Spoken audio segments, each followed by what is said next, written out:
जो जाकर अपन मेहरारू के खूब प्यार कर, अपन लइकन के साथ जी भर के खेल।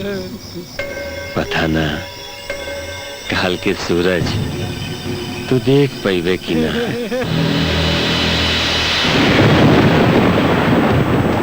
त्रिपाठी जी, अब और कितना इंतजार करे के पड़ी? जबले ज्वाला बाबू ना आए हैं तबले ये टेंडर ना खुली। ये टेंडर ज्वाला बाबू की ओर से नहीं थे, प्रदेश सरकार की ओर से खुलेला। त्रिपाठी जी, ये बात तो तू हमरे सामने बोल दिला, लेकिन ज्वाला बाबू के सामने मत बोली है, ना तो केहू के सामने मुंह खोले के लायक ना रह।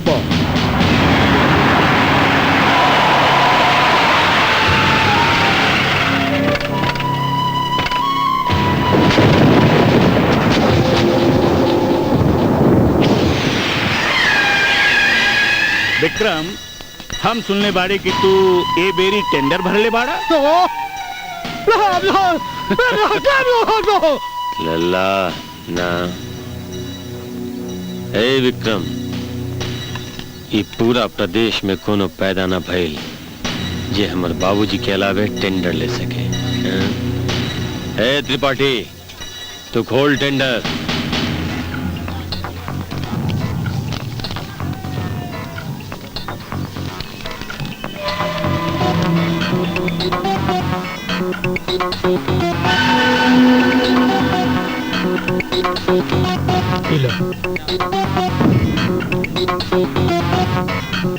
त्रिपाठी, अरे भाई सब लोग इंतजार कर रहे बाड़न, जल्दी से टेंडर के कागज पढ़ा। त्रिपाठी, हमारा के देख के तोरा पसीना कहाँ छूटत बरे? ज्वाला बाबू, टेंडर रउआ नाम नहीं खे, विक्रम बाबू के नाम खुलल बा।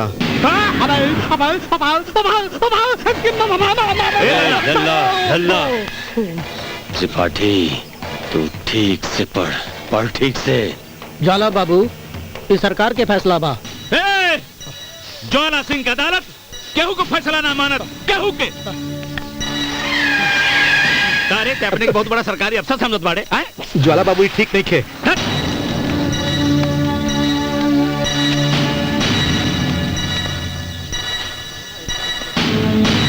विक्रम, टेंडर भले ही तोहरे नाम से खुल गए, तो का भाई ई टेंडर का कागज अगर तोहरे में दम बा त छोटन के हाथे से लेके बतावा, तब हम जानब। बुझला?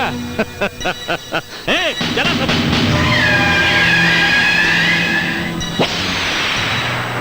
विक्रम, ई रहल टेंडर के कागज, लेकिन कागज लेला के पहले सोच ले, तहरा ही कागज चाहिए या अपन जान चाहिए? छुट्टन, जबले भगवान न चाहिए हमार केहू बाल न बाका कर सकेला।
एका का करी लल्ला यूहे हरामजादा है जेकरा वजह से बाबूजी के बालू के ठेका छिन गए।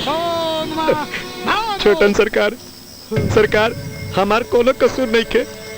हम विक्रम बाबू से बोलने रही कि ज्वाला बाबू से दुश्मनी मत बोलना। और वो हरामी तो हर बात न मान ला। तिवारी डर मत, तू हमार आदमी है। जी सरकार। और अगर हमार आदमी के क्या बात न मानेला तो हम वो आदमी के ना बल्कि आपन आदमी के प्रमोशन कर दे। सरकार प्रमोशन?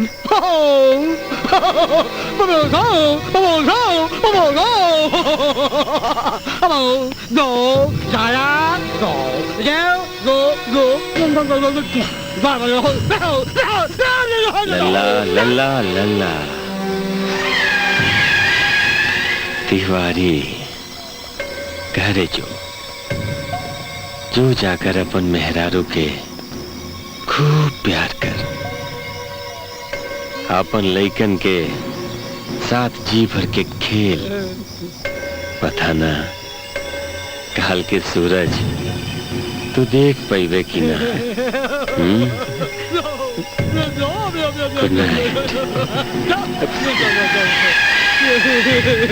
भैया, पापा भैया भैया। नमस्ते ज्वाला बाबू।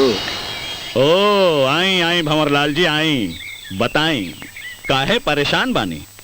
अरे का बताई ज्वाला बाबू, जब से हमरे मेहरारू मरल हा तब से वो घर में हमार जिंदगी कुत्तो कौओ से बदतर हो गई। बस समझा बुझा के। भंवरलाल हमरा के मालूम बा कि तोहार मेहरारू अपनी मौत ना मरल रहल, आगी में जर के मरल रहल और वो आग रउए लगाए रहली। अरे ज्वाला बाबू धीरे बोली, धीरे बोली। अरे कोनो सपनी मामा सुन ली तो जाओ रोटी एगो मिलेला, वो रोटी बंद हो जाई। समझा बुझा के। हंसी जिन ज्वाला बाबू, हंसी जिन। अपन दोनों बेटवन के देखी ये कृष्णावा अर्जुनवा अतना मार मार के ओकरा के ऐसा चोट देहला सा, ऐसा चोट देहले बा समझा बुझा के कि हम कहा बताई। ई चोट तो दवा से ठीक हो जाए भंवर, लेकिन जवन वो हमार बालू के ठेका छीन ले बाड़न, वो चोट के दुख हम कबहू बर्दाश्त ना कर सकीला। ज्वाला बाबू अब बैठे से काम ना चली, कुछ करे के पड़ी, न तरह सरकार के बुनियाद हिल जाए। समझाओ बुझा के। भंवर, हम अपने जीते जिंदगी दिन कबहू ना बदे।